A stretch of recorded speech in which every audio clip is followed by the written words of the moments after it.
학생 여러분 안녕하세요. 6주차 강의를 시작해 보도록 하겠습니다. 먼저 강의를 시작하기에 앞서 공지사항이 있어 알려드리도록 하겠습니다. 제가 이메일을 통해서 이미 공지를 했을 텐데 다음 주 화요일 그러니까 4월 21일 수업시간 원래 수업시간이죠. 오후 4시에 실시간 화상회의를 통해서 앞으로 수업 방향과 그리고 중간고사에 대해서 한번 얘기를 해보도록 하겠습니다. 수업의 경우는 계속 이렇게 동영상 강의로 수업을 진행하는 게 좋을지 아니면 실시간 화상 강의로 강의를 진행하는 게 좋을지에 대해서 한번 얘기를 해볼 계획이고요. 그리고 중간고사, 제일 중요한 게 중간고사죠. 중간고사를 어떻게 하면 될지 한번 의견을 들어보도록 하겠습니다. 현재 우리가 대면으로 중간고사를 치르는 것은 어렵기 때문에 비대면으로 중간고사를 치르는 방법이 있죠. 하지만 비대면으로 중간고사를 치르는 것은 제 생각에는 학생들이 얼마나 공부한 거에 비해서 판단할 수 있는 그런 변별력이 좀 떨어진다고 생각을 하기 때문에 두 가지를 좀 제가 생각을 해봤습니다. 첫 번째는 중간고사를 보지 않고 기말고사에 중간고사까지 모두 범위를 포함해서 보는 겁니다. 이러면 중간고사 성적 퍼센테이지가 기말고사로 옮겨지면서 범위는 처음부터 끝까지가 되는 겁니다. 이렇게 되면 아무래도 학생분들이 공부하기는 힘들겠지만 학생들 간에 공부한 것에 대한 변별력은 분명히 있을 거라고 생각을 하고요.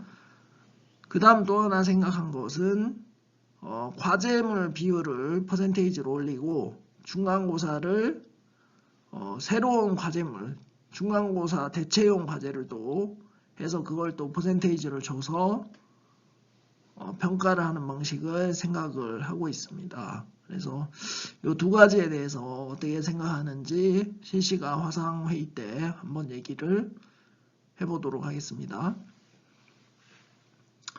자, 그럼 이번 주 내용을 배우기 앞서서 지난주에 배웠던 내용에 대해서 복습을 해보겠습니다. 항상 우리가 몇 월 배웠는지 항상 복습을 하시는 게 좋습니다. 왜냐하면 이 내용이 간단한 문제가 아니고 좀 복잡한 문제이기 때문인데요. 우리가 뭐 수학도 필요하고 물리적인 것도 필요하고 다양한 것들이 들어가서 좀 이해하기 힘든 게 물리전자 공학 과목입니다. 그래서 복습을 항상 열심히 하시기 바랍니다.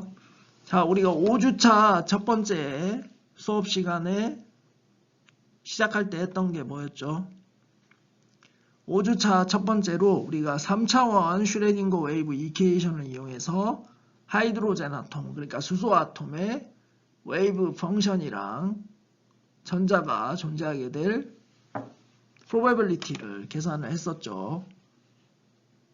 그래서 쭉 제가 풀이 과정에 대해서 PPT로 설명을 했었고, 그 중에서 제가 지난주에 이미 스마트 학습 관리 시스템에 올리고 여러분한테 공지를 했을 텐데, 슬라이드 5페이지에 오타가 있다고 했었죠. 중간에 YL, ML, 가로, 세타, 콤마, 파이, 가로.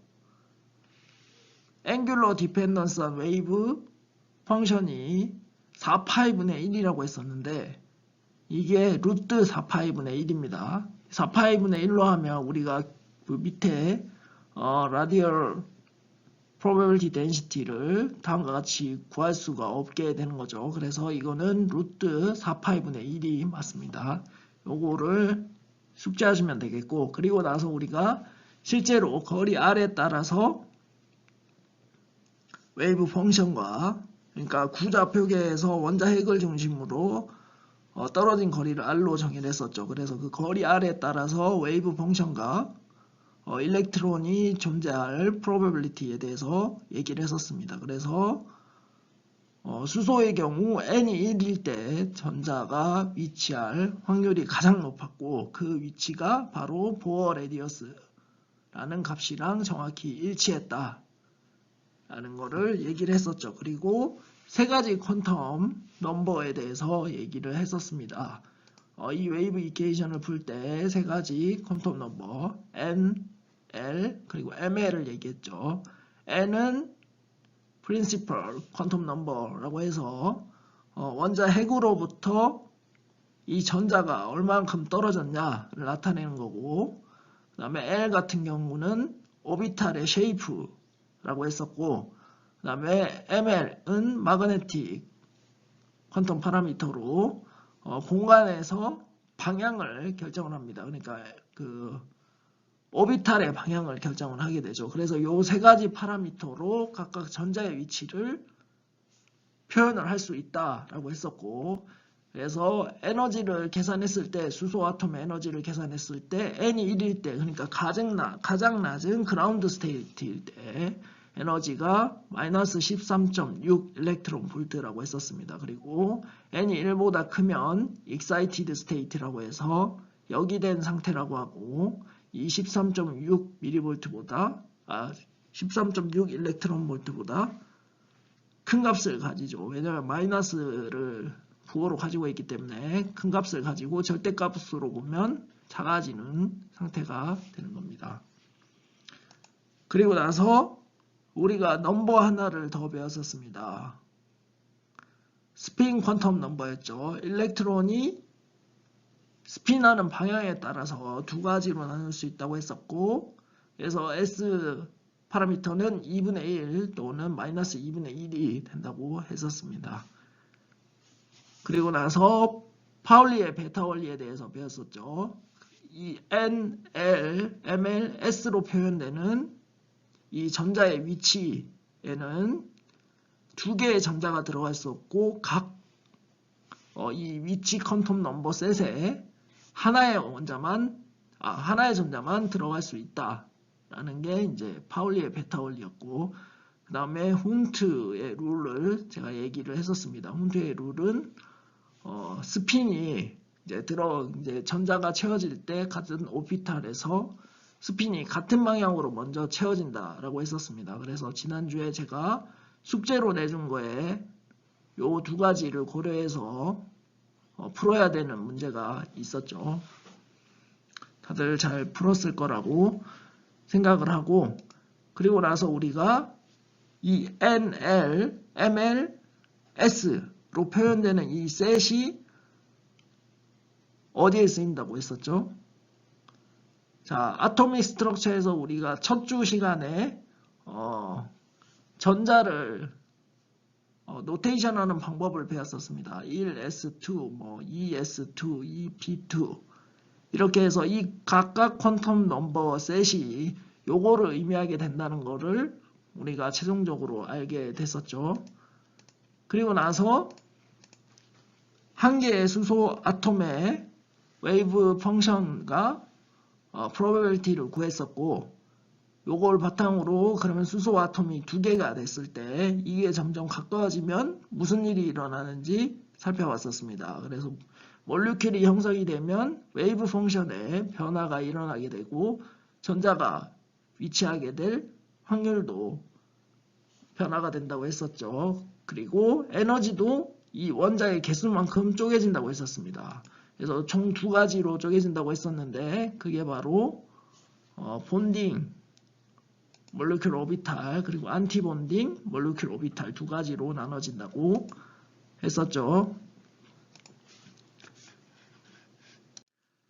자, 그리고 나서 원자가 3개가 되면 이 에너지 레벨이 3개가 된다고 했었고, 결국에는 우리가 크리스탈, 예를 들어서 실리콘 크리스탈 레티스를 생각을 한다고 하면 실리콘 격자에는 아톰 개수가 제가 5 곱하기 10에 22승계가 있다고 했으니까 각각 그 오피탈에 해당하는 에너지가 그 개수만큼, 원자 개수만큼 쪼개지게 된다고 했습니다. 그래서 이거를 밴드라고 했고, 에너지 밴드라고 했고, 이렇게 쪼개지는 현상을. 그래서 에너지 밴드라는 개념이 어떻게 생기는지 한번 알아봤었습니다. 그리고 밴드갭이라는 개념과 컨덕션 밴드에 대해서 알아봤고, 밸런스 밴드에 대해서 알아봤었죠. 그 후에 우리가 홀이라는 개념에 대해서 얘기를 했었습니다. 자, 계속 주구장창 홀이라는 걸 얘기를 했었는데 과연 홀이 뭔지 모르고 우리가 계속 있었는데 홀이 뭔지에 대해서 정확히 설명을 했었죠. 쉽게 말해서 밸런스 반대에서 전자가 빼서 사라진 빈 공간을 홀이라고 하고, 어떻게 보면 파티클이 아닌데 가상으로 파티클인 것처럼 표현을 했었죠. 그 이유가 우리가 이제 F는 ma라든지 이런 일반 물리의 뉴턴의 법칙을 사용하기 위해서 이런 가상의 개념을 적용을 했던 거고, 그 후에 에펙티브 매스에 대해서 얘기를 했었습니다. 에펙티브 매스는 실제 전자의 질량을 의미하는 게 아니라 실제 전자의 질량은 진공 상태에서의 질량이 되겠고, 이게 격자 내로 들어가면 각각 그 격자 내에 존재하는 아톰과 전자들에 의해서 콜럼버릭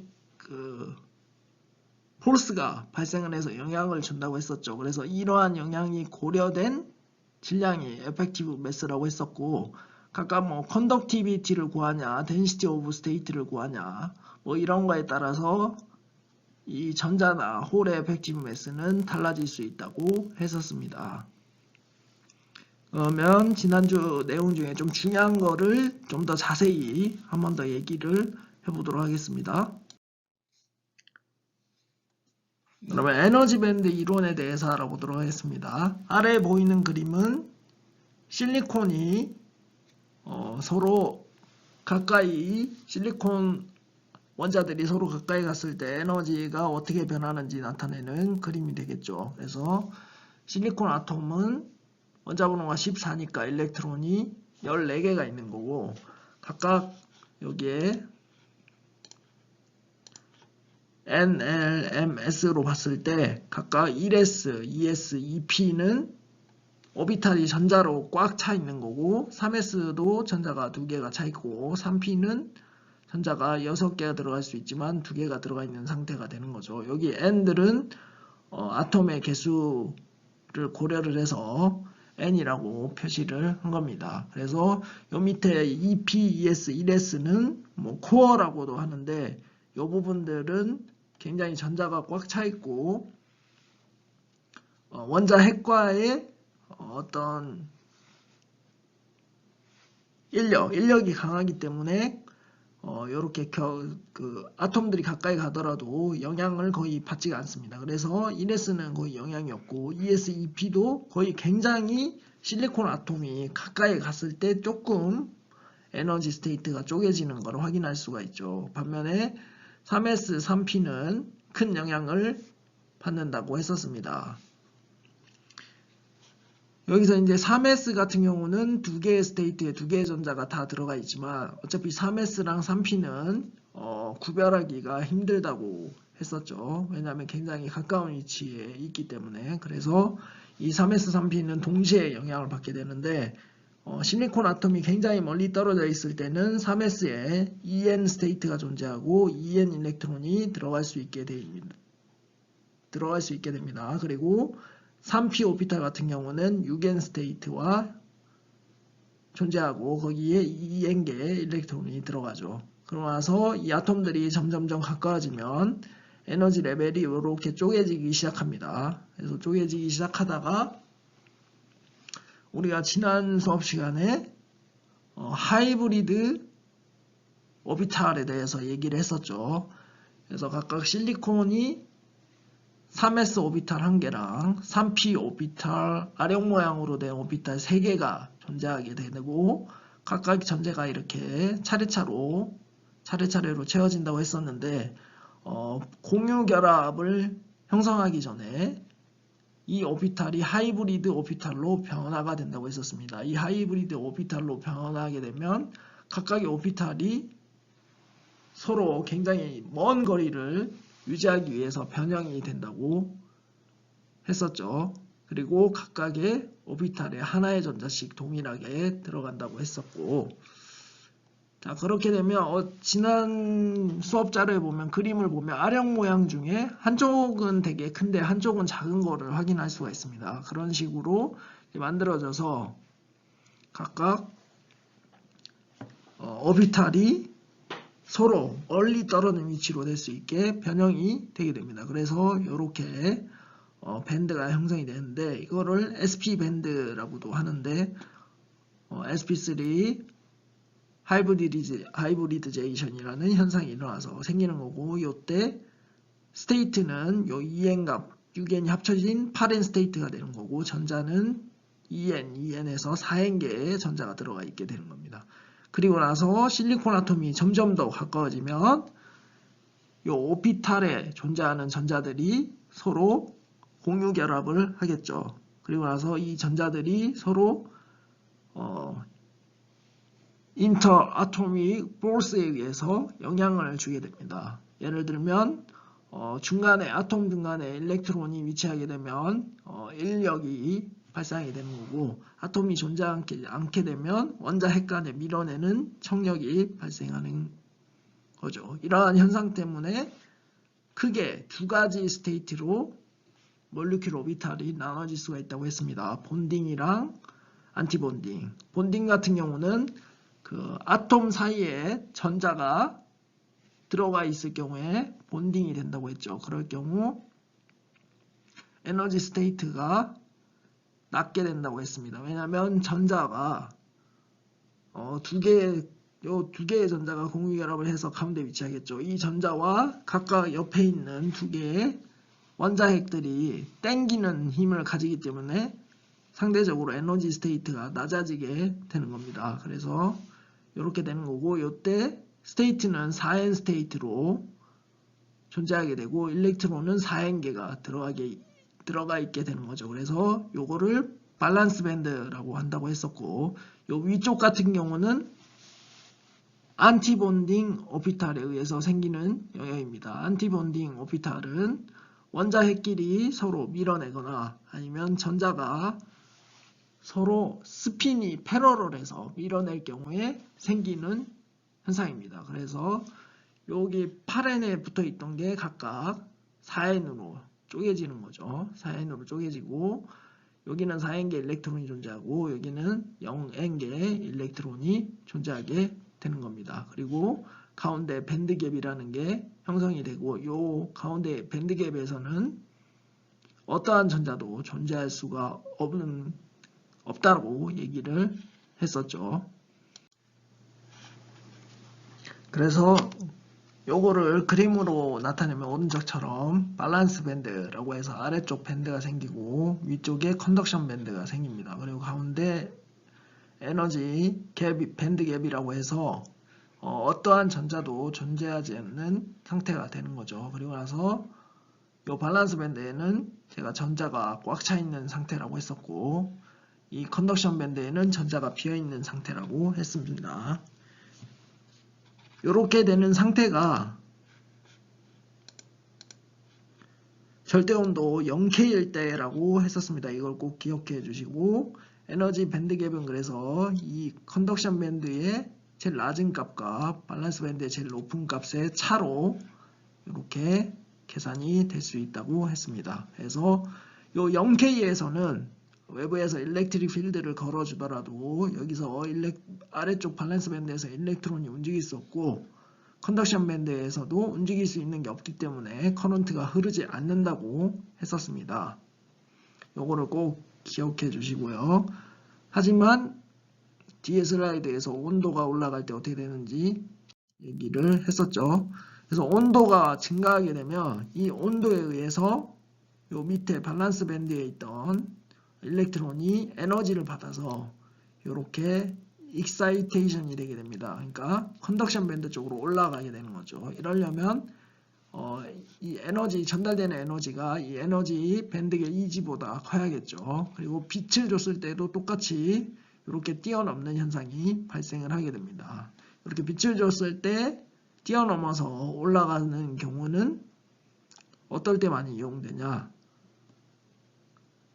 바로 이제 광 센서, 포토 디텍터라고 하는 광 센서랑 솔라셀, 태양전지를 이용할 때 이 현상이 적용이 되는 거라고 생각하시면 되고요.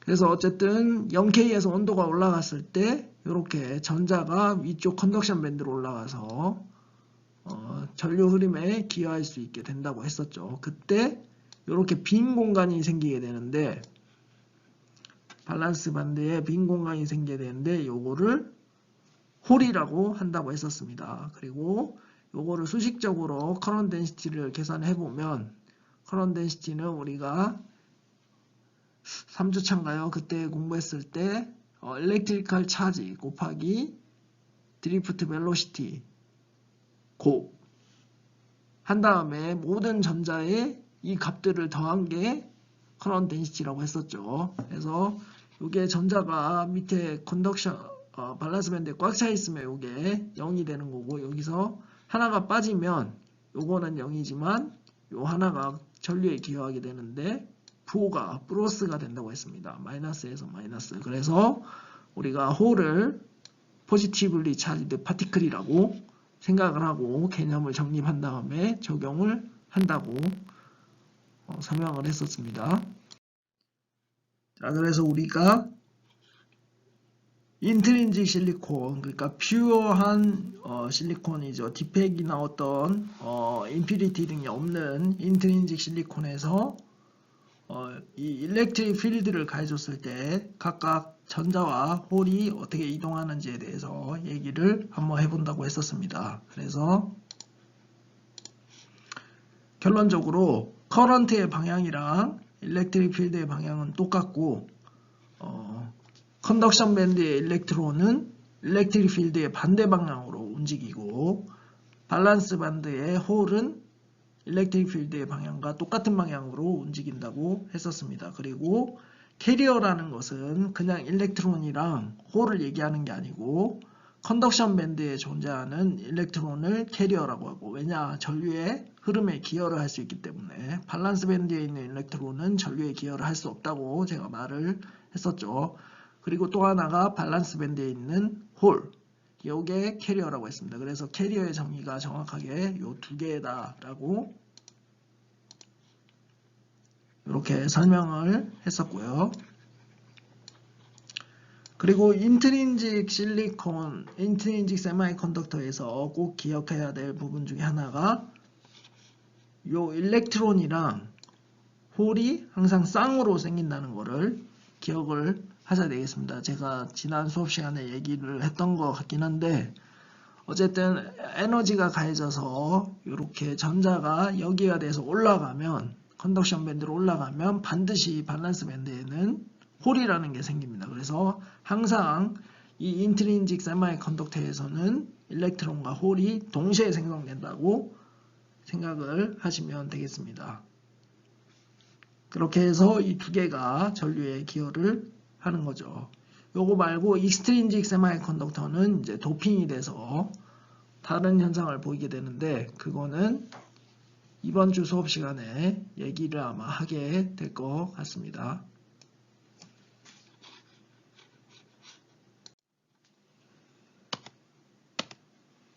그래서 홀이라는 개념이 지우개로 좀 지워야겠네요. 그래서 홀이라는 개념이 가상의 개념이라고 했고, 이게 어떻게 실제로 전류를 흘려주는지에 대해서 설명을 했었죠. 그래서 보면 여기에 홀이 존재하게 되는데, 이 홀이 움직이는 게 아니고, 그러니까 전자가 여기 비어있는 공간으로 이동하면서 홀이 마치 이동하는 것처럼 보이는 형식으로 돼서 전류에 기여한다고 했었습니다. 그래서 원래 홀이라는 게 파티클이 아니고 그냥 빈 공간인데, 우리가 나중에 F는 MA라든지 D에 어떤 수식들을 적용을 할 때, 뉴턴의 법칙 수식이나 이런 것들을 적용을 할 때 이렇게 개념적으로 파티클처럼 인식하면 이해하기가 쉽기 때문에 그렇게 정의를 한 거지, 실제로는 이게 파티클처럼 해서 뭔가 움직이는 게 아니다라는 거를 기억해 주시면 되겠습니다. 그러니까 쉽게 말해서 전자가 이동해서 빈 공간이 생기는 게 홀인데, 홀의 이동은 결국엔 전자의 이동이라고 보면 되겠죠. 그 밸런스 밴드에. 하지만 요거를 좀 더 위쪽 컨덕션 밴드 일렉트론이랑 이쪽 밸런스 밴드 일렉트론이 움직이는 거를 좀 개념을 다르게 정리하기 위해서 이렇게 홀이라는 거를 도입을 했고, 실제로 이렇게 전류에 기여한다는 거를 기억하시면 되겠습니다. 그래서 여기 제가 적어놨죠. 홀은 근처에 있는 밸런스 일렉트론이 자리를 교체하면서 움직이게 되는 거다 라고 여기에 적어놨습니다. 그걸 꼭 기억해 주시면 고맙겠습니다. 자, 이제 우리가 그 다음으로 얘기를 했던 건 에펙티브 매스였죠. 에펙티브 매스가 왜 필요한지는 설명을 했었습니다. 그러니까 우리가 이제까지 프리스페이스, 백큐um 상태에서 전자의 모션에 대해서만 다뤘었죠. F는 뭐 Q라든지 이런 것들.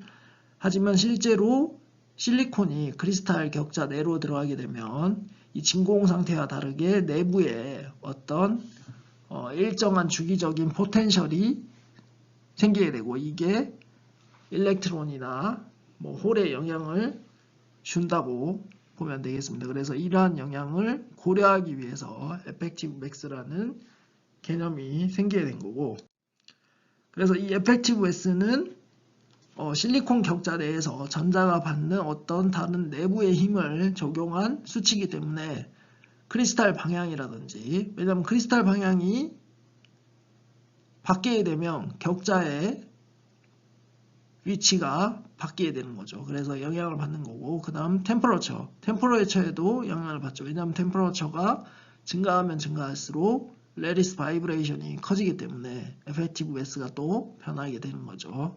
그래서 이런 것들에 크게 영향을 받고, 각각의 어떤 계산하는 어떤 파라미터에 따라서 이 에펙티브 매스 값은 달라질 수 있다. 그래서 보통 에펙티브 매스는 여기 밑에 보이는 것처럼 뭐 mn 스타, 뭐 스타로 표시하는 게 에펙티브 매스가 되겠는데, 이렇게 mn 스타에서 딱 값을 명시하는 게 아니고 보통 백큐um 상태의 일렉트론의 전자의 B로 많이 표시를 하게 됩니다. 그래서 요거 같은 경우는 상온에서 300K에서 컨덕티비티를 위한 일렉트론이랑 홀의 에펙티브 매스가 되겠습니다. 그래서 각각 값들을 보면 1보다 작은 것을 알 수가 있죠. 즉 이제 프리스페이스, 그러니까 백큐um 상태에서 일렉트론이나 홀의 질량보다 이러한 실리콘 격자 내에서 질량이 훨씬 작게 느껴진다는 얘기가 되겠습니다. 왜냐하면 요거 B가 되는 거기 때문에. 그래서 다 1보다 작은 값을 가지는 거고, 이걸 실제 EK 밴드 다이어그램에서 에펙티브 매스를 우리가 계산하는 과정을 진행을 했었죠. 그래서 결국 요 MN 에펙티브 매스는 요 EK 밴드 다이어그램의 곡률 방정과 관계가 있다라는 거였고, 그래서 EK 다이어그램에서 이 곡률이 커지면 커질수록 입자의 에펙티브 매스는 작아지게 되는 거죠. 앞선 슬라이드에서 우리가 이제까지 배웠던, 지난주에 배웠던 내용들에 대해서 얘기를 했었고요. 그럼 이번 슬라이드부터 새롭게 이번 주 배울 내용에 대해서 얘기를 해보도록 하겠습니다. 이번 주 배울 내용은 첫 번째가 인트린직 세마이컨덕터가 되겠고, 그 다음 이 반대되는 익스트린직 세마이컨덕터, 그리고 익스트린직 세마이컨덕터를 만들기 위해서 뭐 도핑 같은 거를 활용을 한다라는 거랑, 그 다음에 캐리어 디스트리뷰션에 관련된 페르미-디락 펑션이라든지 density of state에 대해서 한번 얘기를 해보도록 하겠습니다. 자, 그럼 우선 인트린직 세마이컨덕터에 대해서 얘기를 해볼까요? 자, 5주차 강의에서 인트린직 세마이컨덕터를 어떻게 정의를 했었냐면, 세마이컨덕터 내에 임퓨리티 또는 디펙이 없는 순수한 세마이컨덕터 물질이라고 했었습니다. 아마 퓨어 세마이컨덕터, 뭐 퍼펙트 이런 얘기를 썼을 것 같은데, 근데 이제 우리가 전자랑 홀이라는 개념을 배웠죠. 그러면 이 전자랑 홀이라는 개념에서 봤을 때 인트린직 세미컨덕터가 뭔지 한번 알아보도록 하겠습니다. 자, 여기 인트린직 세미컨덕터가 뭔지 제가 적어놨죠. unequal number of electrons and hole이라고 되어 있습니다. 더욱 정확하게는 컨덕션 밴드의 일렉트론과 밸런스 밴드의 홀의 개수가 똑같은 물질이 인트린직 세미컨덕터가 되겠고요. 그리고 절대 온도 0K에서도 이 일렉트론의 개수와 홀의 개수는 똑같죠. 자, 똑같이 0개가 되는 겁니다. 0개가 되는 거기 때문에 0K에서는 차지 캐리어가 없는 거죠. 일렉트론도 존재하지 않고 홀도 존재하지 않기 때문입니다. 그리고 어떤 특정 온도가 가해졌을 때 제가 일렉트론, 밸런스 밴드에 있는 일렉트론이 컨덕션 밴드로 올라간다고 했었고 그에 의해서 반드시 홀이 생긴다고 했었습니다. 그래서 인트린직 세미컨덕터에서는 어떤 열이라든지 빛 에너지가 가해졌을 때 이 일렉트론과 홀이 항상 페어로 생긴다라고 생각하시면 됩니다. 그러니까 일렉트론과 홀이 쌍으로 생기는 거죠. 그래서 이퀄리브리엄 컨디션에서 이 인트린직 세미컨덕터는 전자의 농도와 홀의 농도가 똑같고 여기서 전자의 농도는 컨덕션 밴드의 전자의 농도가 되겠고 이 홀의 농도는 밸런스 밴드의 홀의 농도가 되겠습니다. 그리고 이 Ni는 인트린직 캐리어 컨센트레이션이 됩니다.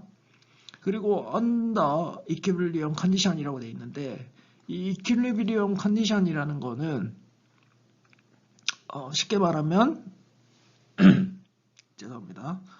외부에서 어떤 볼테이지나 마그네틱 필드 뭐 이런 외부적인 힘이 없는 상태라고 생각을 하면 됩니다. 그래서 우리가 이 이퀄리브리엄 컨디션이라는 용어를 계속 사용하게 되는데 이 용어가 의미하는 바는 외부에서 어떤 힘이 가해지지 않는 상태라는 걸 아시면 되겠습니다.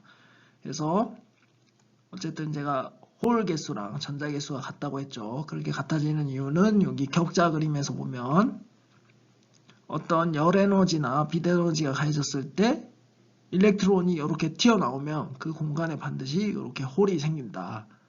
그래서 항상 일렉트론과 홀이 쌍으로 항상 생기는 거를 알 수가 있고 여기 일렉트론 같은 경우는 일렉트리컬 차지가 마이너스 2이고 홀은 제가 포지티블리 차지드 파티클로 고려한다고 했었죠. 그래서 플러스 2로 표기를 하게 됩니다.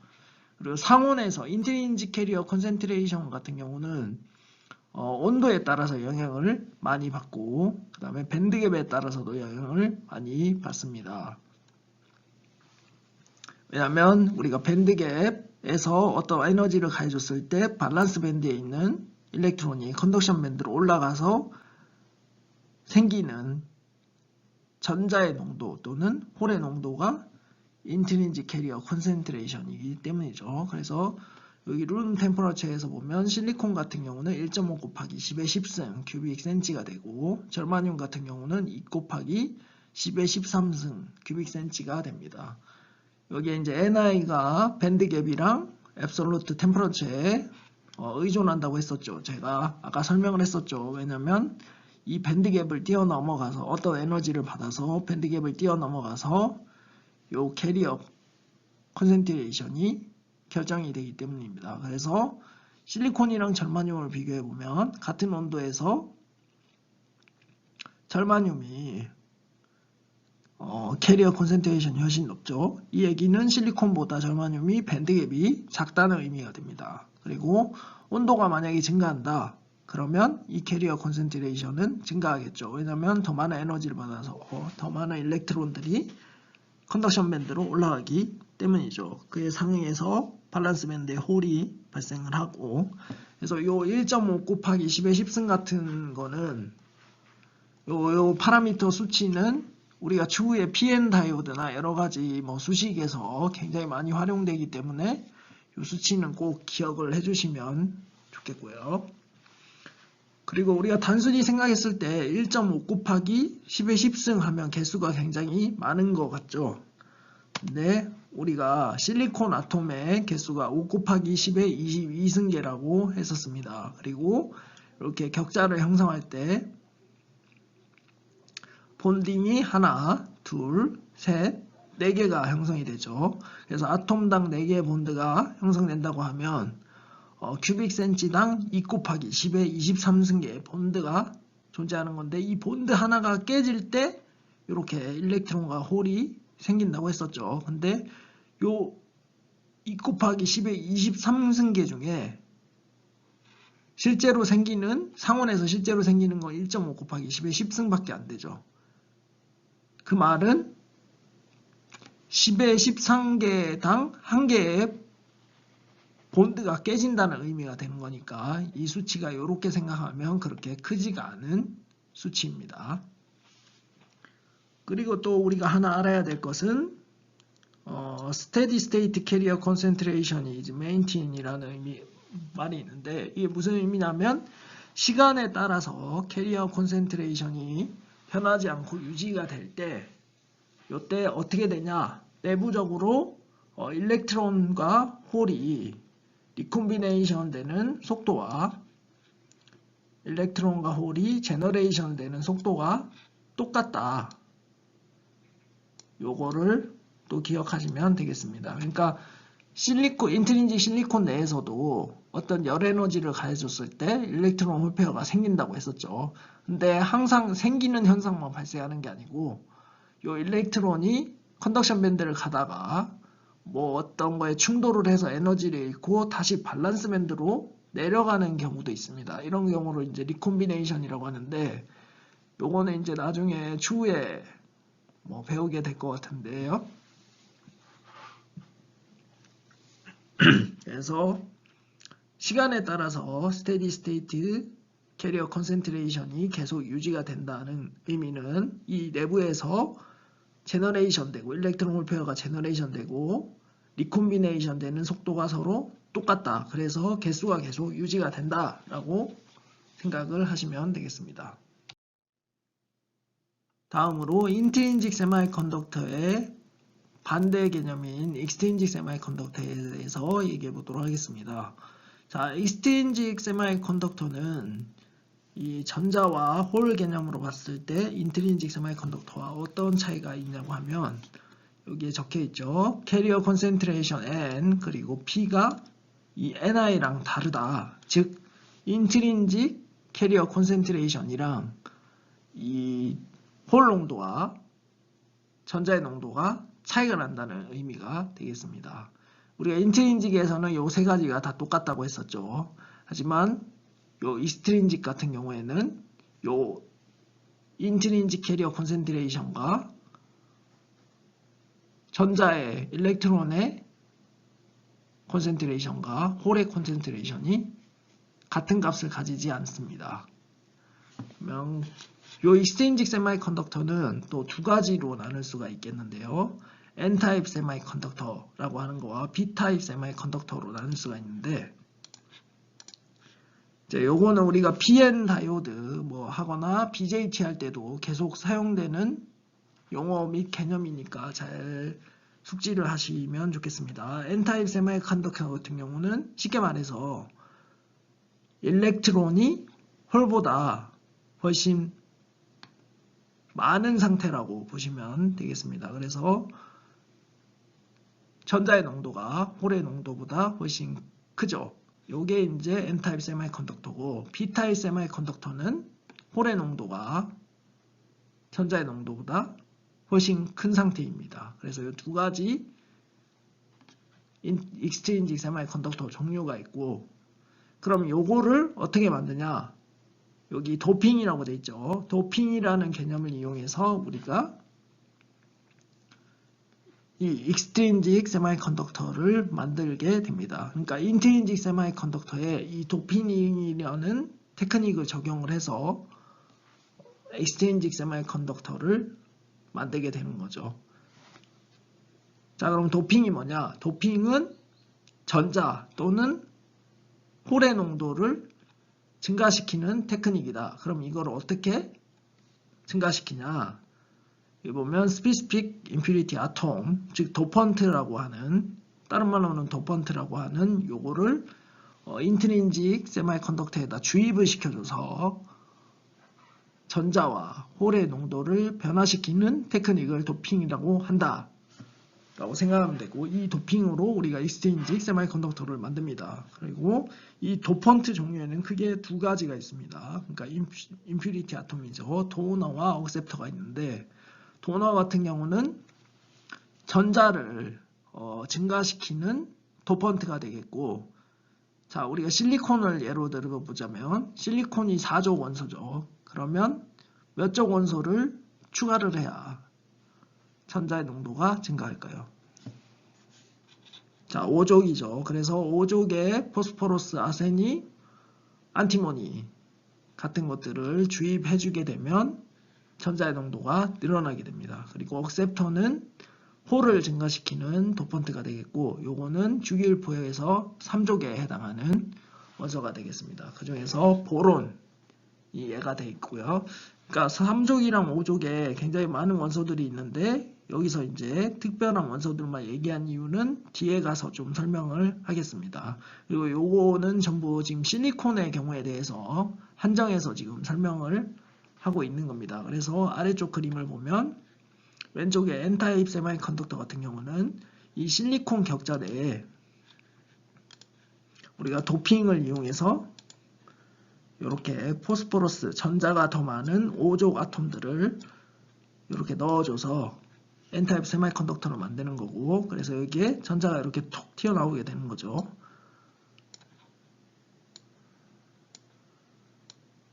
그리고 P타입 세마이컨덕터 같은 경우는 실리콘, 인트린직 실리콘 물질에 보론이라는 아톰을 주입을 해주게 되는 겁니다. 해주게 되면 이렇게 홀이 생기게 되는 거죠. 그러니까 본딩이 이게 전자 개수가 하나가 부족하니까 무조건 어디 빈 공간이 생기게 된다는 말입니다.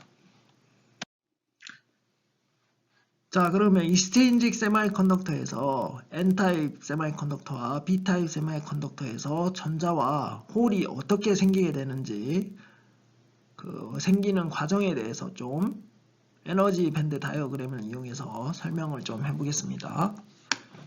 먼저 N타입 세마이컨덕터에 대해서 알아보겠습니다. 여기 포스포러스 아톰으로 도핑된 N타입 세마이컨덕터에서 먼저 알아보겠습니다.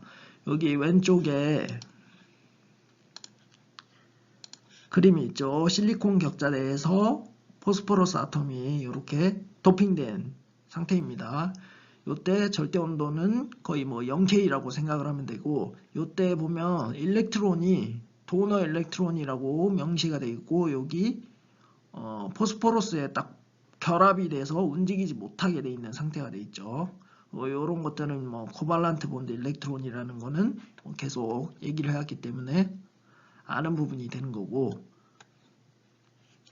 그래서 에너지 밴드로 봤을 때 요 포스포러스가 도핑된 위치에 요 ED라고 해서 도너 레벨이라는 에너지 레벨이 형성이 되게 됩니다. 그리고 여기에 전자가 이렇게 올라가 있는 상태가 되는 겁니다.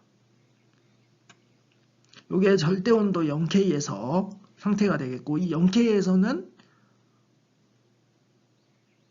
5족의 포스포러스가 도핑이 되더라도 프리 일렉트론을 만들어주지 못하기 때문에 N타입 세마이컨덕터라고 할 수가 없죠. 왜냐하면 이거는 요 에너지 레벨에 갇혀 있어서 일렉트릭 필드를 가해줘도 자유롭게 움직일 수가 없게 됩니다. 뭐 일렉트릭 필드를 엄청 크게 가해주면 이게 떨어져 나가서 움직일 수도 있겠지만, 어느 정도 수준에서는 일렉트릭 필드를 가해줘도 움직이지 않게 되는 거죠. 그래서 요거를 도너 레벨의 에너지 스테이트에 전자가 들어가 있는 걸로 에너지 밴드에서 이렇게 표현을 했습니다. 그래서 각 위치별로 이렇게 나타낸 거고요. 여기 만약에 포스포러스가 하나 또 있다 그러면 여기 도너 레벨에 또 전자가 여기 하나 또 들어가 있게 되는 거죠. 자, 이런 상태에서 온도가 점점 증가한다. 그럼 어떻게 될까요? 여기에 이제 적혀 있긴 한데, 보통 50에서 100K 정도가 되면 포스포러스 아톰들이 컨덕션 일렉트론을 생성을 한다라고 되어 있죠.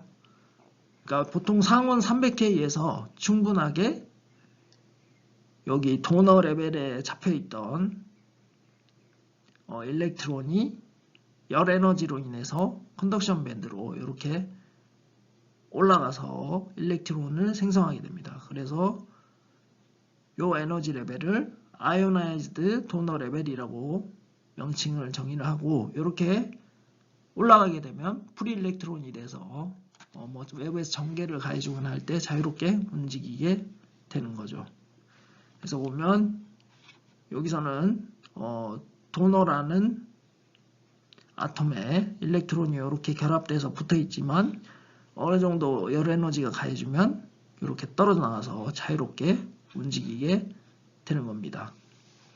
그래서 우리가 도핑이라는 어떤 프로세스를 반도체 공장에서 진행해 준 다음에 항상 열 처리를 이어서 해주는 이유가, 이런 일렉트론들을 이제 물론 50에서 100K 이상만 되면 떨어지지만 이게 확률적으로 떨어지지 않는 경우도 생길 수가 있기 때문에 우리가 1000도씨나 900도씨의 짧은 시간 동안 열 처리를 통해서 도핑 후에 N타입 세마이컨덕터나 P타입 세마이컨덕터를 실제 제작을 하게 됩니다. 이거는 이제 나중에 반도체 공정 관련된 수업 같은 걸 들으면 좀 더 자세히 알 수 있게 될 겁니다. 그래서 중요한 포인트는 여기 도너 레벨에 일렉트론이 이렇게 잡혀 있다가 특정 에너지, 여기선 열 에너지 상온에서 열 에너지가 가해지면 여기 잡혀있던 일렉트론이 이렇게 컨덕션 밴드로 올라가서 일렉트론을 만들어내고 이게 프리 일렉트론이 된다. 이게 아이오나이제이션이라는 용어를 사용을 하고요. 그래서 이렇게 될 경우에만 추가적으로 도입된 도펀트가 전자를 형성할 수 있게 되는 거죠. 자, 그럼 반대 B타입 세마이컨덕터에 대해서 알아보겠습니다. 똑같은 개념일 텐데 여기 보시면 보론 아톰으로 도핑이 되어 있죠. 그래서 여기에 각각 실리콘 격자 안에 이렇게 보론이 이렇게 들어가 있습니다. 보론이 들어가 있고 여기에 억셉터 레벨이라고 해서 에너지 레벨이 있고 여기에 비어있는 상태가 있죠. 비어있는 상태가. 그래서 이렇게 비어있는 상태가 있는데 이렇게 비어있지만 이게 자유롭게 움직이지는 못하는 상태가 되는 거죠. 자, 그 말이 무슨 말이냐면 그냥 홀의 개념에서 봤을 때는 요게 단순히 생각했을 때 요게 홀이 있으면 홀이 그냥 움직일 수 있지 않나? 이렇게 생각할 수 있겠지만 우리가 계속 얘기했던 게 홀이라는 거는 가상의 개념이고 결국 주변에 있는 밸런스 일렉트론이 움직여서 요 공간을 채워줘야 홀이 이렇게 자유롭게 움직일 수 있게 되는데 0K일 때는 요게 지금 0K일 때인데 0K일 때는 그 밸런스 밴드에 있는 일렉트론이 움직일 수 있는 충분한 에너지가 없다는 얘기가 되겠습니다. 그래서 이렇게 가상적으로 홀이라는 개념이 이렇게 동그랗게 그려서 여기에 남아있는 거고 이게 똑같이 500에서 100K 정도 온도, 충분한 온도, 그러니까 상온이면 충분하겠죠. 상온이 됐을 때 어떻게 될까요? 상온이 됐을 때 프리홀이 생기죠. 프리홀이 생기는 원리는 여기 지금 홀 개념에서 그림을 그려놨는데 실제로는 여기에 일렉트론이 에너지를 받아서 요 억셉터 레벨로 올라가게 되는 거죠. 그럴 경우에 홀이 제너레이션이 되고 이게 자유롭게 움직일 수 있게 되는 현상이 생기는 겁니다. 그래서 잘 생각해야 되는 게 여기 밸런스 밴드에 있는 일렉트론이 이렇게 에너지를 받아서 이 억셉터 레벨로 올라가서 홀이 요 밑에 생기는 겁니다.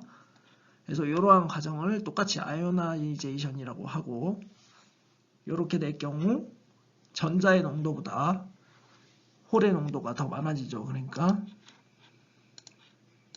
아까 앞에서 얘기하는 걸 까먹었던 것 같은데 B타입 같은 경우는 아까 보면 컨덕션 밴드의 일렉트론 농도가 개수가 훨씬 많아지게 되죠. 100, 상원에서. 반면에 요 밑에 밸런스 밴드는 계속 홀이 없이 꽉 차 있는 상태였고, 요 반대로 P타입 같은 경우는 요 위에 컨덕션 밴드에 일렉트론이 하나도 없습니다. 하나도 없는데 요 억셉터라는 게 생겨서 일렉트론이 요 위에 올라가면 인해서 홀이 생겨서 자유롭게 움직이게 돼서 홀이 농도가 전자의 농도보다 훨씬 많아지게 되는 거죠.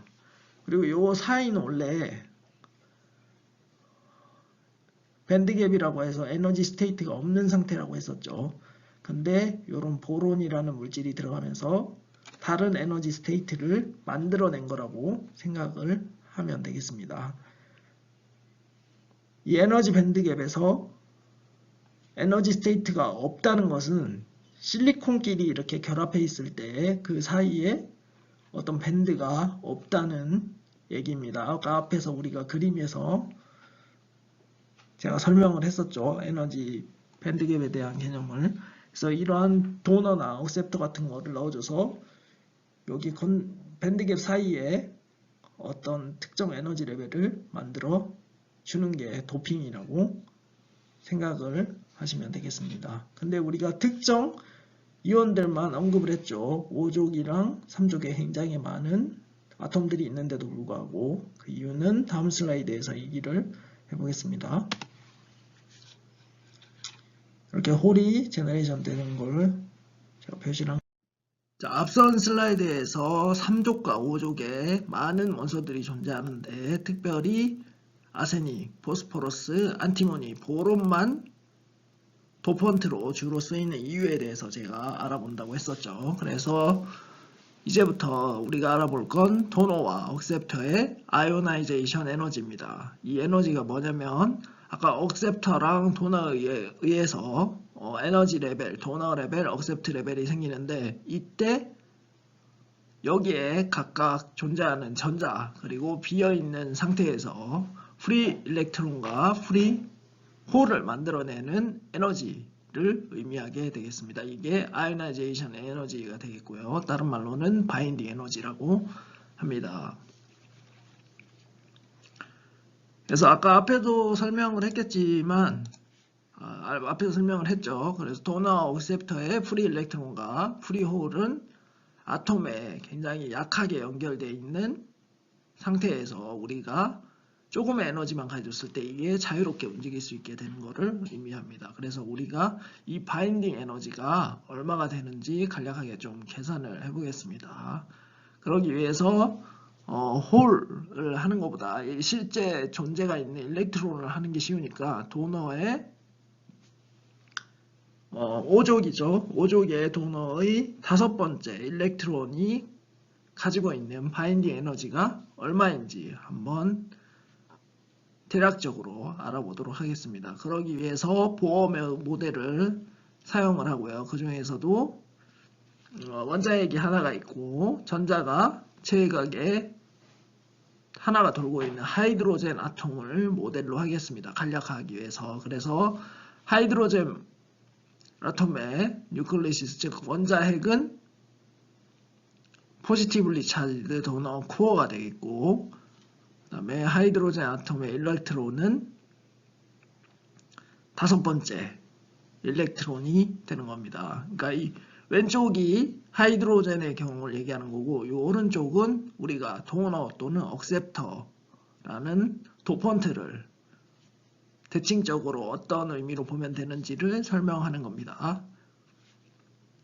그래서 백큐럼 상태에서 일렉트론 매스는 당연히 실리콘 크리스탈에서 에펙티브 맥스가 되겠죠. 그래서 우리가 지난 시간에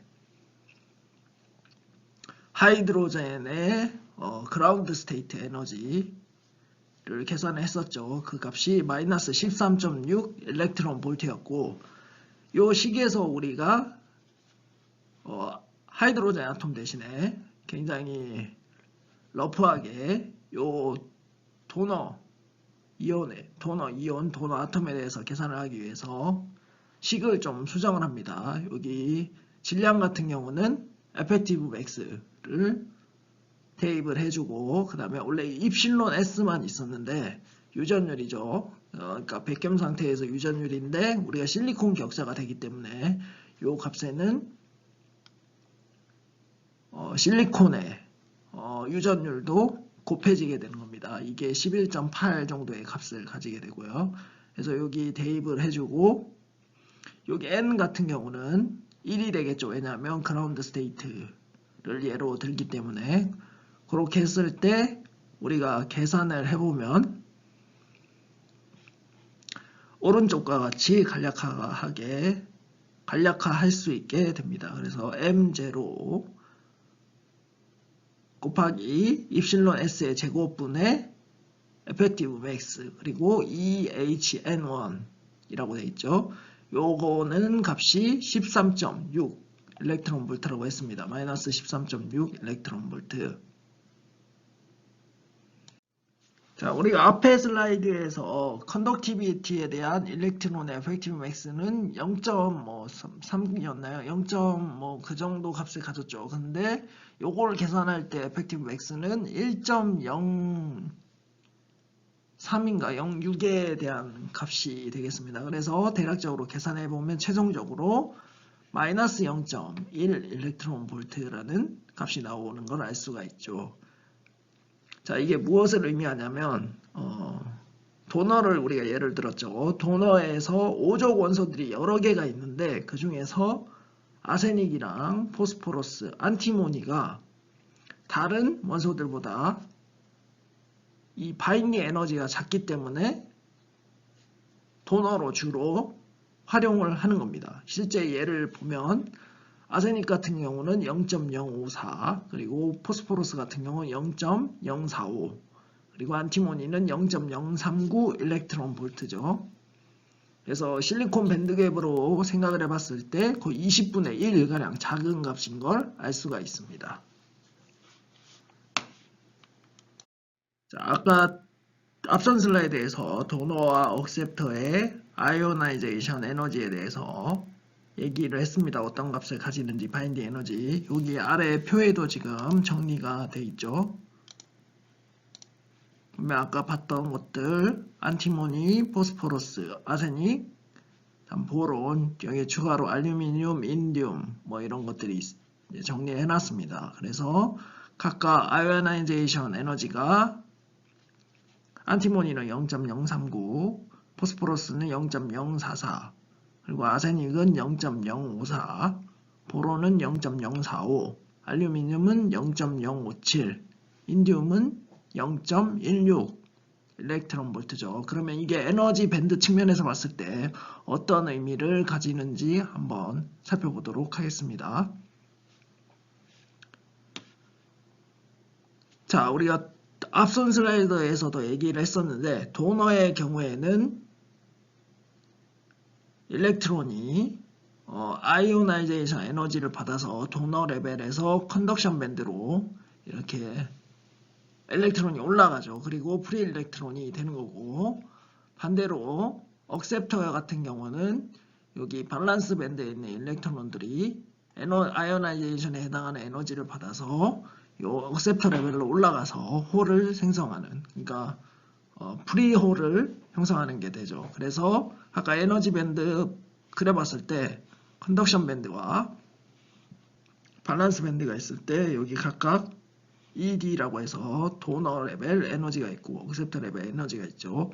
요 EC 빼기 ED가 도너 아이오나이제이션 에너지가 되겠고 EA 빼기 EV가 억셉터 아이오나이제이션 에너지가 되겠습니다. 그래서 이 값이 작으면 작을수록 우리가 상온에서 프리홀이나 프리 일렉트론을 기여할 수 있는 개수가 훨씬 많아지게 되는 거죠. 그래서 여기만한 도너랑 업세트들이 주로 많이 활용이 됩니다. 그래서 요거를 또 두 가지로 나눠서 설명을 하고 있는데 셜로우 레벨이라고 하는 거는 각각 컨덕션 밴드와 밸런스 밴드 근처에 에너지를 가지는 도너와 억셉터를 의미하게 되겠고요. 그래서 아주 작은 양의 아이오나이제이션 에너지만 있어도 프리홀이나 프리일렉트론을 제공할 수 있게 되는 거고, 딥 레벨이라는 개념이 또 있습니다. 딥 레벨은 억셉터와 도너 레벨이 굉장히 큰 아이오나이제이션 에너지가 필요해서 프리일렉트론과 프리홀을 만드는 경우를 말을 합니다.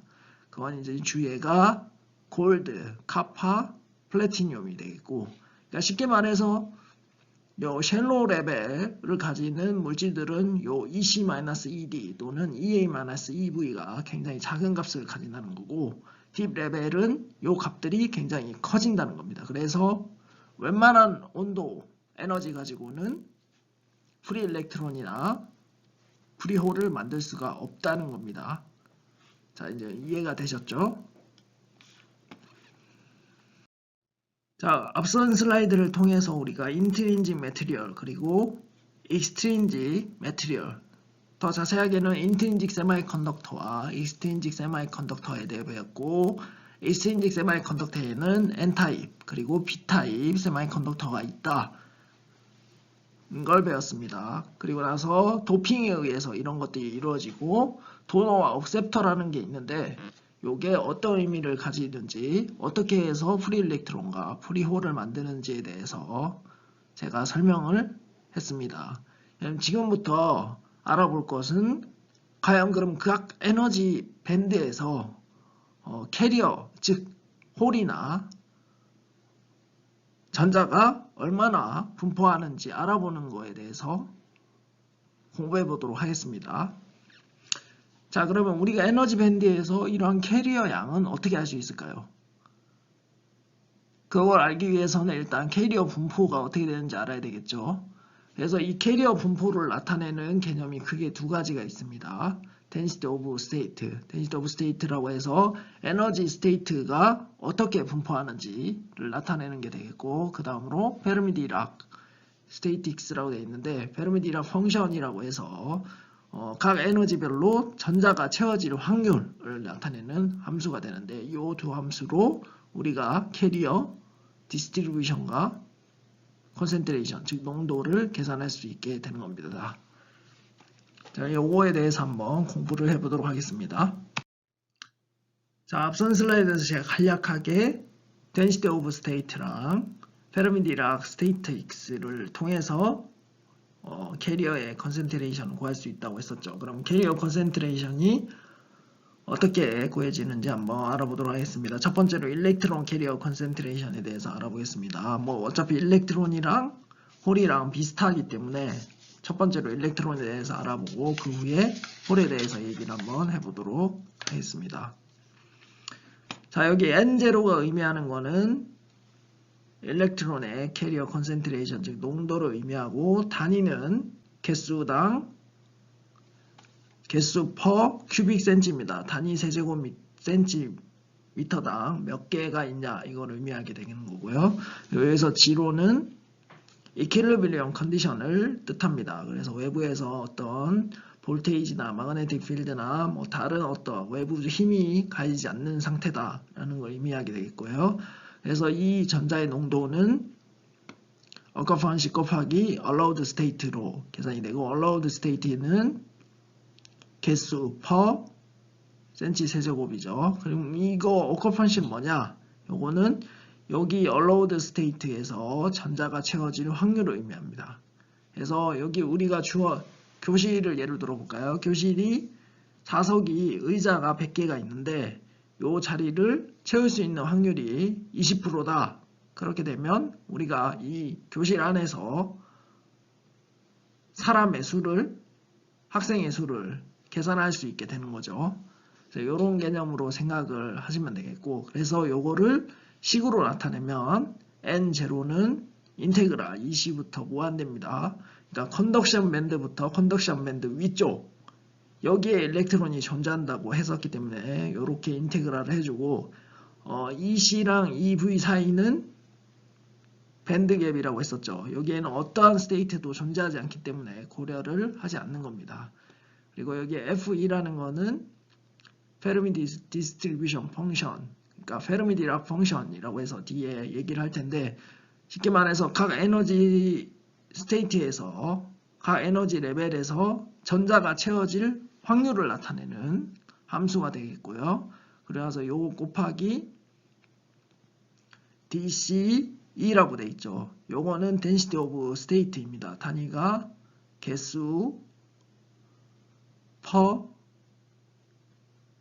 cubic cm 그리고 per electron volt이죠. 이게 무슨 의미냐면 단위 에너지 그리고 단위 볼륨당 스테이트 에너지 스테이트의 개수를 의미하게 되는 겁니다. 그리고 DCE 곱하기 DE는 에너지가 E에서 E 플러스 DE 사이에 에서 그 큐빅 센치 볼륨에서 에너지 스테이트 개수가 몇 개냐를 의미하는 게 됩니다. 그래서 이렇게 식을 이용해서 우리가 전자의 농도를 계산할 수가 있게 됩니다. 자, 다음으로 홀의 캐리어 컨센트레이션에 대해서 알아보도록 하겠습니다. 뭐 일렉트론이랑 비슷한데 단지 차이가 있는 건 요 밑에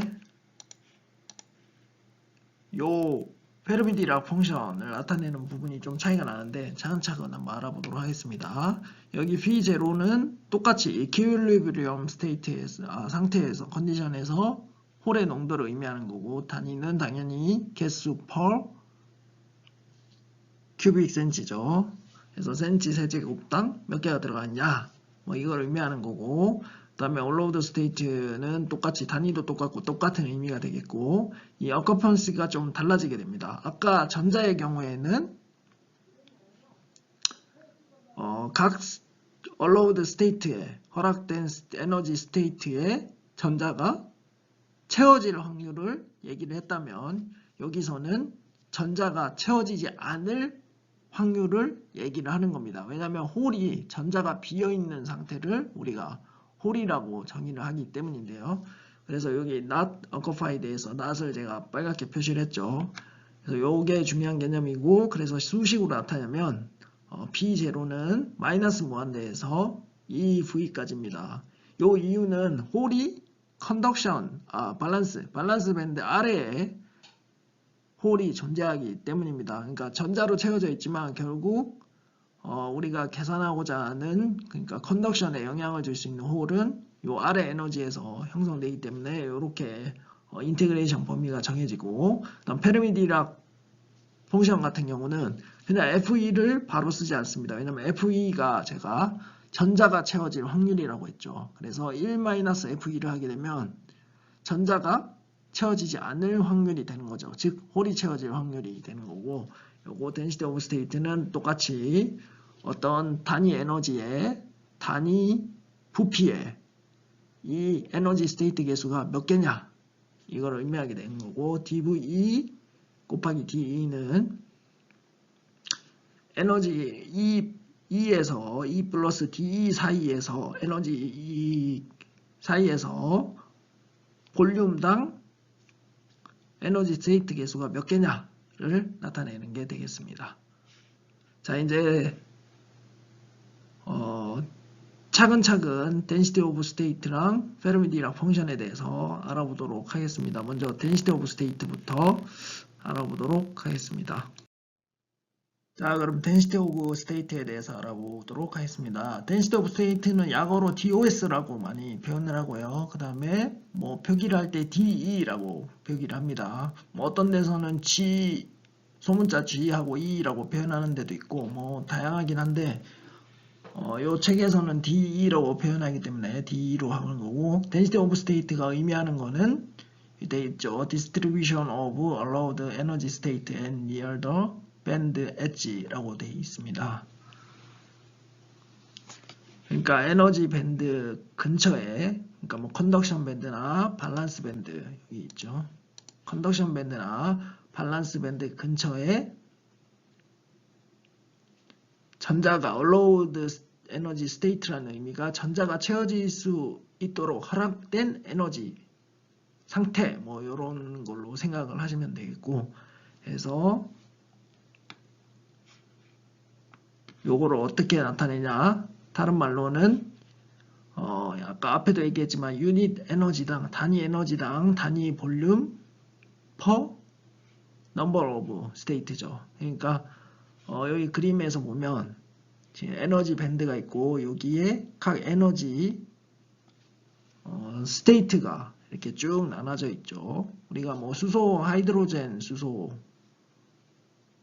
아톰 수소할 때도 n이 1일 때는 스테이트가 하나만 존재했는데 n이 그 2가 됐을 때는 똑같은 에너지를 가지는 스테이트가 4개가 있었죠. 뭐 그런 식으로 된다고 생각을 하면 되는 거고, 여기에는 지금 어떤 볼륨의 개념이 나와 있지 않지만 요거는 지금 에너지 단위로 이제 나타내서 이런 건데, 요걸 또 볼륨으로 쪼개보면 또 나눠질 수가 있죠. 왜냐면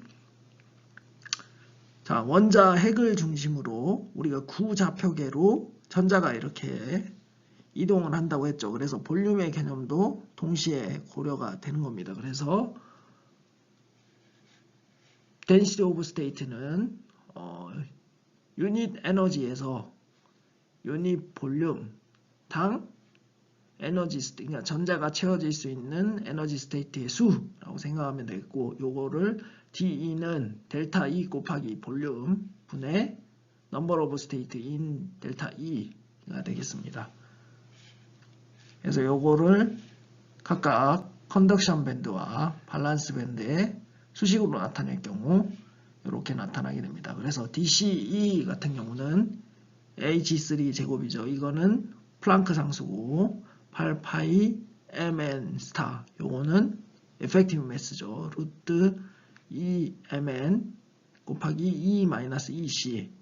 여기서 중요한 게 에너지가 EC보다 클 경우입니다. 그래서 오른쪽에 여기 보면 루트 2-EC죠. 그래서 그래프가 density of state 그래프가 이렇게 그려지게 됩니다. 요 D를 요걸 이제 좀 돌려서 그리면 좀 더 이해가 쉬울 텐데, 어쨌든 EC를 기준으로 이렇게 변하는 그래프가 나오게 되는 거죠. 그리고 밸런스 밴드에서 density of state 같은 경우는 다른 수식은 다 똑같고 단지 여기 effective mass만 차이가 나게 됩니다. 그리고 EV-E가 되죠. 왜냐하면 이 밸런스 밴드 아래를 의미하기 때문에 EV-E가 되고 이 범위도 EV보다 작은 영역이 됩니다. 그래서 루트 EV-E가 되니까 이런 식으로 그래프가 그려지게 되는 거죠. 지금 이게 X축이 D고 Y축이 E로 돼 있어서 좀 이해가 어려울 수가 있는데, 이 수식대로 하려면 이 그래프를 이렇게 돌리면 되겠죠. 돌리면 쉽게 이해를 할 수가 있습니다. 그래서 결국 잘 보면 density of state는 여기 잘 나와 있죠. effective mass의 2분의 3승 그리고 에너지의 2분의 1승에 비례한다는 걸 알 수 있습니다. 여기 나머지 8파이나 H 같은 경우는 다 상수이기 때문에 요거에 영향을 받는다라고 생각하시면 되겠고, 그래서 여기 자세히 보면 컨덕션 밴드의 density of state랑 밸런스 밴드의 density of state가 차이가 나죠. 이 차이가 나는 이유는 똑같은 에너지일 때라도, 그러니까 어차피 여기 EV-E일 때 이 차이이기 때문에 똑같은 에너지일 때 이 값을 보면 차이가 나는데, 그 이유가 이 effective mass가 차이가 나기 때문입니다. 이 density of state를 위해서 절대 온도 300K에서 effective mass B는 1.18, 일렉트론의 1.18, 홀은 0.81입니다. 그래서 이 차이 때문에 이 그래프가 완전 대칭이 아니고 약간 차이가 나게 되는 겁니다. 자, 앞선 슬라이드에서 우리가 density of state에 대해서 알아봤었습니다. density of state가 뭐냐? 여기 DOS 약자로 되어 있죠. 에너지 E에서 몇 개의 에너지 스테이트 allowed, 그러니까 전자가 들어갈 수 있는 스테이트가 존재하냐를 의미하는 건데, 여기서 지금 간략하다 보니까 좀 빠졌는데, 쉽게 이제 더 자세하게는 실리콘 격자 내에서 단위 볼륨 내에 어떤 에너지에서 전자가 들어갈 수 있는 에너지 스테이트가 몇 개냐를 나타내는 게 되겠고요. 그러면 요걸 바탕으로 우리가 전자 농도와 또는 홀의 농도를 구하기 위해서 추가적으로 필요한 게 아까 앞에 슬라이드에서 뭐라고 했었죠? 어커펀시라고 했죠. 그러니까 채워질 확률, 전자가 채워질 확률 또는 전자가 비어있을 확률, 요게 필요하다고 했죠. 요 스테이트에서 각각 어떻게 되는지. 그래서 그거를 표현하는 게 페르미-디락 디스트리뷰션 펑션이라고 앞에서 얘기했습니다. 하지만 실제적으로 이런 파티클들을, 그러니까 에너지에 따른 입자들의 분포를 결정하는 어떤 스테이티컬로, 그러니까 통계 법칙이 크게 세 가지가 있는데, 이 중에서 우리가 페르미-디락 프로버빌티 펑션을 쓰는 이유에 대해서 좀 얘기를 해보도록 하겠습니다. 자, 첫 번째로 맥스웰 볼츠만 프로버빌티 펑션이 있죠. 이 경우에는 입자가 distinguishable, 그러니까 서로 입자가 구별이 될 수가 있어야 됩니다. 입자가 구분이 가능하고, 그리고 두 번째에서 의미하는 것은 각 에너지 스테이트에서 파티클이 채워질 수 있는 수에 제한이 없다는 거죠. 그러니까 하나의 에너지 상태에 여러 개의 파티클이 들어갈 수가 있다는 겁니다. 자, 그러면 우리가 전자는 어떻다고 했었죠? 아톰에서 또는 뭐 어떤 몰리큘 또는 격자에서 전자는 distinguishable 한다 했나요? indistinguishable 한다 했나요?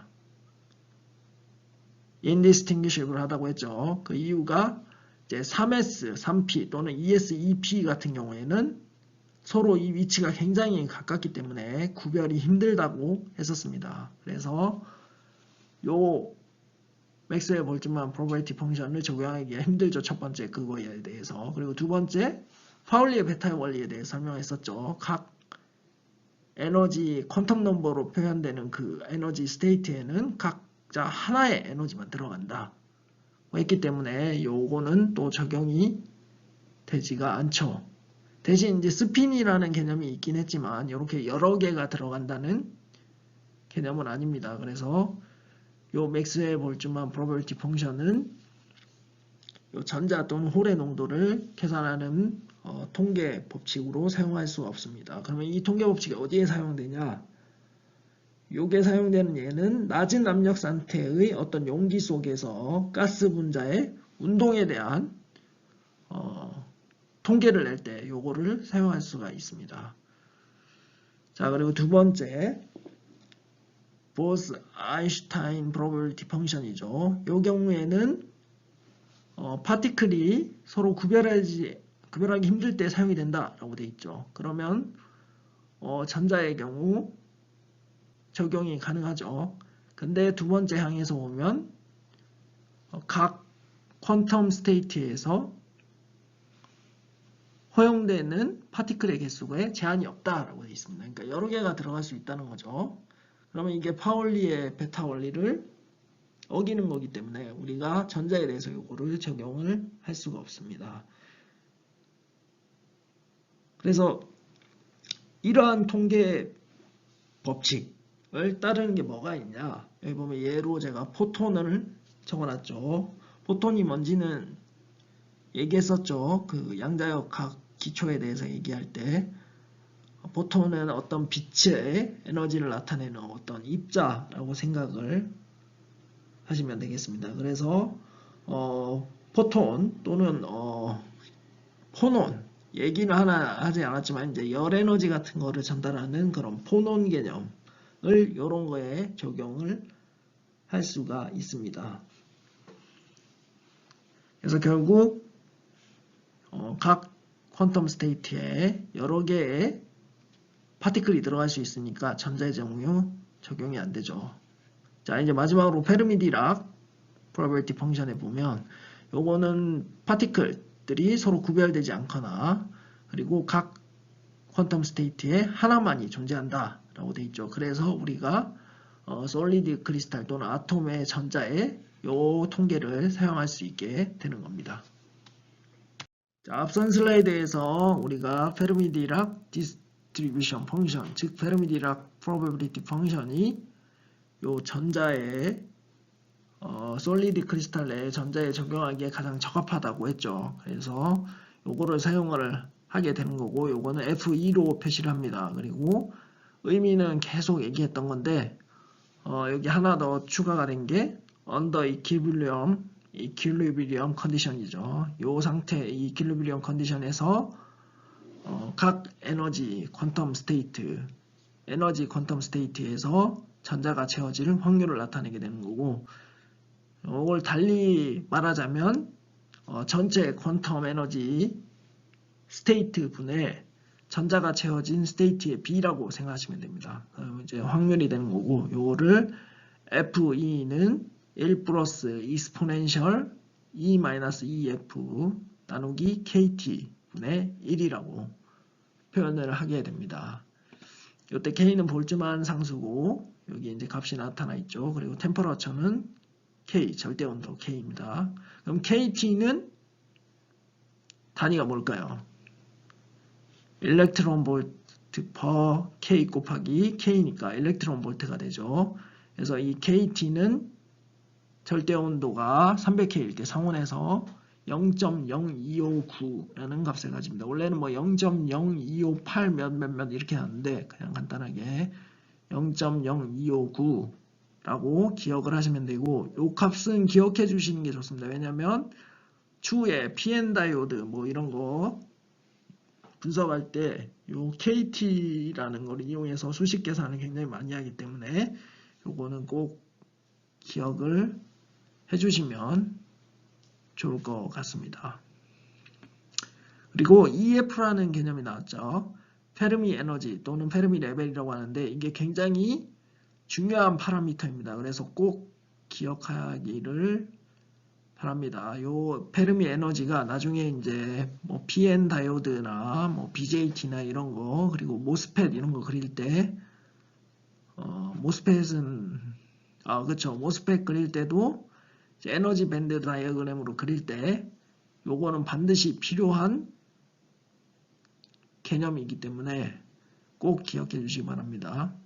요거를 알아야 우리가 나중에 뭐 PN 다이오드를 했을 때 리버스 바이어스라든지, 그 다음에 뭐 포워드 바이어스 했을 때 뭐 그런 것들이 어떻게 변하는지 대략적인 거를 알 수가 있고, 그리고 PN 접합을 했을 때 밴드가 어떻게 되는지도 알 수가 있게 되는 거기 때문에 꼭 이 개념을 알면 좋겠습니다. 그래서 페르미 에너지가 의미하는 게 뭐냐? 간단하게 말해서 요 EF에서는 전자가 채워질 확률이 50%다 라는 얘기입니다. 그러니까 전자가 채워질 확률이 50%인 에너지 상태가 페르미 레벨 또는 페르미 에너지라고 하는 겁니다. 자, 그러면 첫 번째로 절대 온도 0K일 때 이 페르미 디락 프로버비티 펑션이 어떻게 되는지 알아보겠습니다. 자, 첫 번째로 에너지 EF보다 에너지 E가 클 때 어떻게 되는지 계산을 해보면, 이 EF보다 에너지 E가 더 커지게 되면 어떻게 될까요?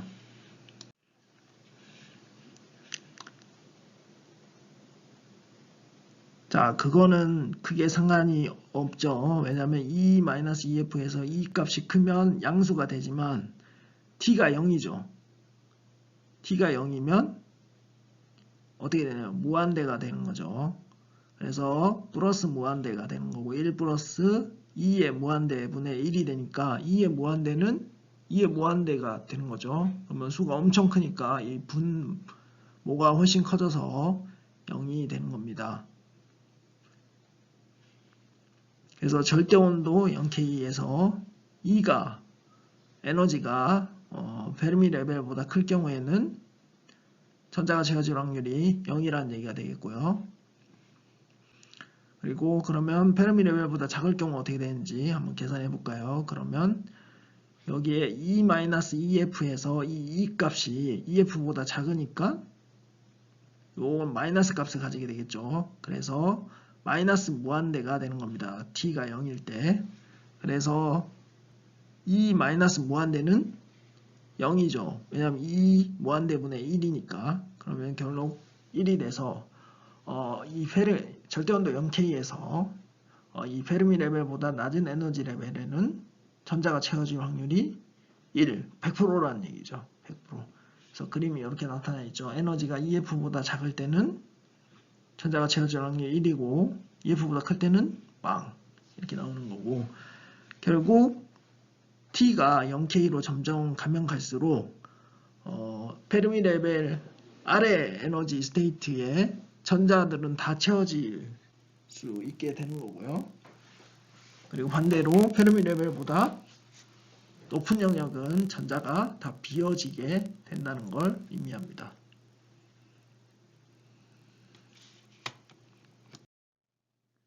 자, 그러면 절대 온도가 0K보다 클 때 이 페르미 디락 프로버빌티 펑션이 어떻게 되는지 알아보겠습니다. 첫 번째로 이 E가 EF 값을 가질 때 어떻게 되냐, 대입해 보면 2에 0승이 돼서 1이 되죠. 그래서 2분의 1, 즉 E가 EF일 때는 전자가 채워질 확률이 2분의 1입니다. 그래서 여기에 EF일 때 0.5라는 값을 가지게 되는 거고요. 그리고 두 번째, E가 EF 더하기 3KT보다 클 때 어떻게 되냐, 요거를 대입하면 우리가 2의 3승이 나오죠. 2의 3승, 1 플러스 2의 3승분의 1. 이때 2의 3승이면 한 20 정도의 값을 가지게 됩니다. 그럴 경우에 1보다 훨씬 커서 요 1을 무시할 수 있게 되는 거죠. 그러면 요런 정의가 나오기 때문에 요 1을 무시하게 되면 FE는 간략하게 E 이스포넨셜 마이너스 E 마이너스 EF 나누기 KT 이렇게 간략화할 수 있게 되는 겁니다. 그러면 그 다음으로 E가 EF 마이너스 3KT보다 작을 때 어떻게 되냐, 그러니까 요 마이너스 3KT보다 작아질 경우 어떻게 되냐를 얘기하는 거죠. 그러면 2의 마이너스 3승이면 2 3승분의 1이니까 20분의 1이 되는데, 요거는 1보다 엄청 무시할 정도로 작은 값은 아니게 됩니다. 그래서 우리가 요거를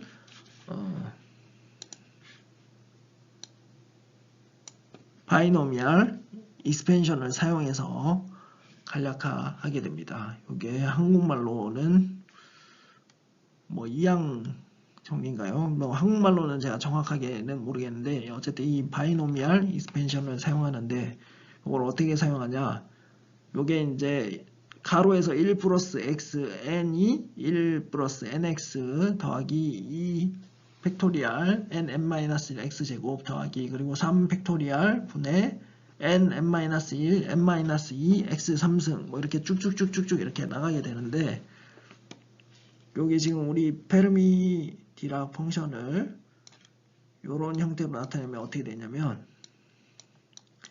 1 플러스 잘 써지지 않는데 2가 아니죠. 이스포넨셜의 2 마이너스 2. 이게 마우스로 쓰려니까 잘 안되네요. 그래서 KT 뭐 잘 못 알아보겠지만 어쨌든 여기 그래서 마이너스 1이 되는 겁니다. n이 마이너스 1이 되고 x가 요 이스포넨셜 2-2f 나누기 KT가 되는 겁니다. 근데 우리가 요렇게 된다고 했었죠. 그러면 요 x제곱, x3승 요런 거는 다 무시할 수 있게 됩니다. 왜냐면 이 작은 값이기 때문에 자꾸 제곱이랑 뭐 3승이 되면 점점 작아져서 무시할 수 있게 돼서 결국 1 플러스 n-x로 간략하게 나타낼 수 있게 되는 거죠. 그래서 1 마이너스 여기 n이 마이너스 1이니까 마이너스 1 곱하기 x 이스포넨셜 2-2f 나누기 kt 이렇게 되는 거죠. 그래서 이런 수식이 나오는 거고, 요 수식을 바꿔주면 이렇게 됩니다. 1-FE는 이스포넨셜 2-2f 나누기 kt. 1-FE가 의미하는 게 뭐라고 했죠? 전자가 비어있을 확률이라고 했죠. 다른 말로는 홀이 채워질 확률. 그래서 홀이 채워질 확률이 이렇게 나타나게 되는 겁니다. 그러면 그림에서 한번 살펴볼까요? 자, EF 플러스 3KT보다 에너지가 커지면 여기 보시면 요 이스포넨셜 마이너스 2 마이너스 EF 나누기 KT가 되기 때문에 이 에너지가 커지면 커질수록 점점 0에 더 가까워지게 되죠. 이 0에 가까워진다는 얘기는 점점점 비어있을 확률이 증가한다는 얘기가 되겠습니다. 그리고 자, EF-3kT보다 낮은 경우 어떻게 되냐? 그러면 F2는 1-2 exponential EF-2 KT가 되죠. 그래서 여기에 수식을 대입해서 계산을 해보면 1-FE가 점점점 제로로 가까이 가게 되는 거죠. 여기 나와있죠. 요거를 바탕으로 생각해보면 1-FE가 점점점 제로로 간다는 의미가 됩니다. 그러니까 전자가 비어있을 확률이 점점 0이란 얘기죠. 그럼 반대로 말하면 전자가 채워져 있다는 얘기가 되는 겁니다. 그래서 이게 점점 가면 갈수록 1에 가까워지는 형태가 되죠. 그래서 이렇게 이스포넨셜로 이렇게 증가하다가 EF일 때 0.5의 값을 갖고 다시 이렇게 이스포넨셜로 감소하면서 1로 이렇게 도달하게 되는 겁니다.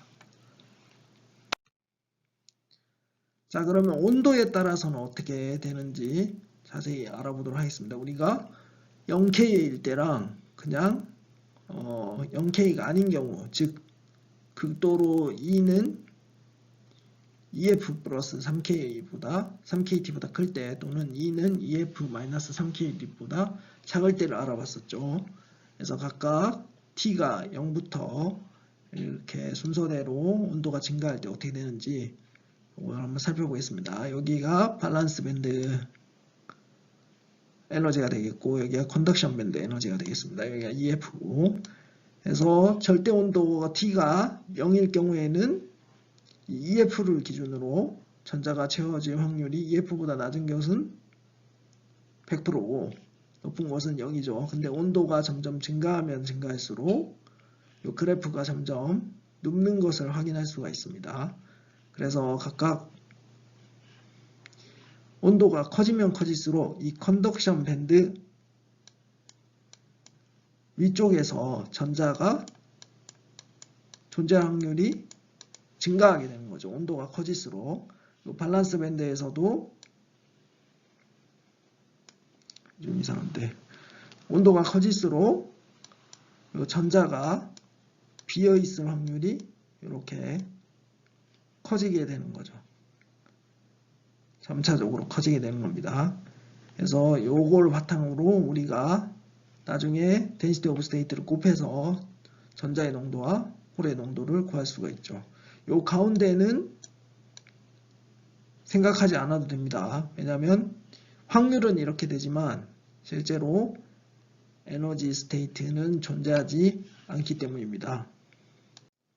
결국 온도가 증가하면 증가할수록 이 컨덕션 밴드 위쪽에 일렉트론, 밸런스 밴드 아래쪽에 홀이 농도가 많아진다는 것을 유추를 해볼 수가 있겠죠.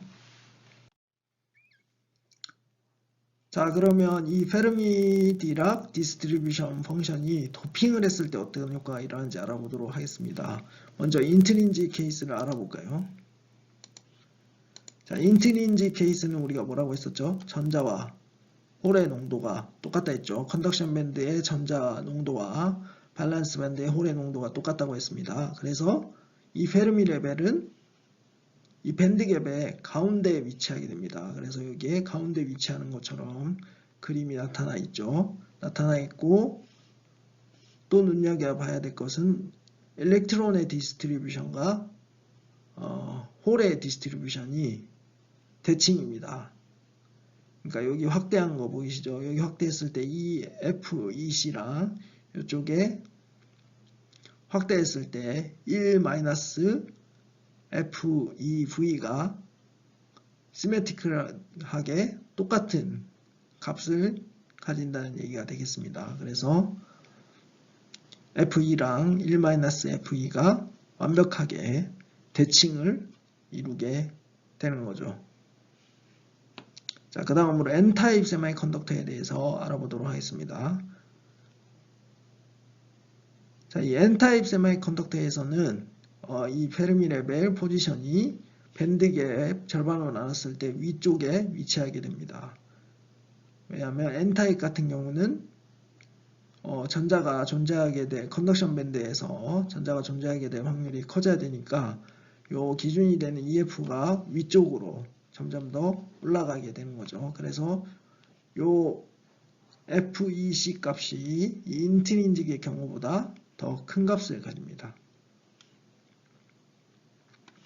그리고 마지막으로 P타입을 살펴보면 이 EF가 가운데 밴드갭을 가운데로 기준으로 아래쪽에 존재하게 됩니다.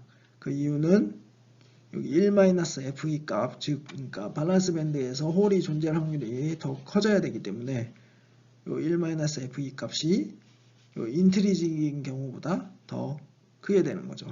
요 인트린직에서는 요 값이랑 요 값이 대칭이라고 했으니까 요거랑 비교해 봤을 때 요게 더 큰 값을 가진다는 것을 알 수가 있죠. 그래서 이런 거를 P타입 세미컨덕터라고 한다 라는 걸 알면 되고, 페르미-디락 프로베비티 펑션이 이렇게 도핑에 따라서 이렇게 변한다는 거를 아시면 되겠습니다. 그러니까 간단하게 요 EF를 기준으로 인트린직인 경우에는 EF가 가운데 있게 되고 밴드갭이 가운데 있게 되고, N타입의 경우에는 EF가 위쪽으로 올라간다고 생각하면 되고 P타입은 아래쪽으로 간다고 생각을 하면 되겠습니다.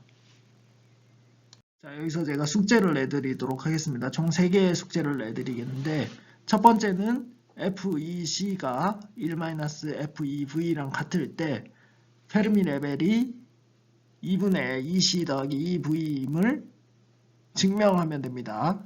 앞에 있는 수식을 가져다가 증명을 하시면 되겠고, 그 다음에 나머지 2개는 교재 3장의 연습 문제 3.9랑 3.10이 되겠습니다. 3.9를 푸실 때 그 3.9 문제를 보면 여기에 볼츠만 근사를 사용하라고 되어 있죠.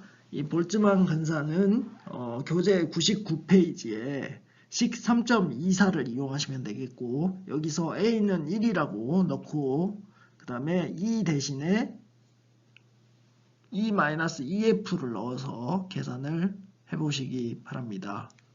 이 3.9 문제가 유도하고자 하는 의미는, 그러니까 우리가 페르미-디락 펑션에서 에너지가 EF 더하기 3KT보다 커질 때 근사화되는 식이 있었죠. 그 근사화되는 식이 실제 맥스웰 볼츠만 그 통계식과 굉장히 유사한 경향을 보인다는 것을 확인하기 위한 문제라고 보시면 되겠습니다.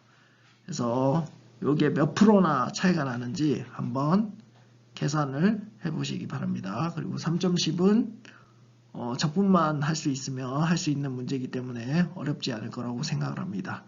자, 요 뒤에 이제 다음 수업에서는 아까 배운 density of state 그리고 페르미-디락 펑션을 이용해서 각각 전자와 홀 농도, 평형 상태일 때, 그러니까 인트린직일 때, 그리고 뭐 도핑이 됐을 때 이런 것들이 어떻게 되는지 다음 시간에 공부를 해보도록 하겠습니다. 수고하셨습니다.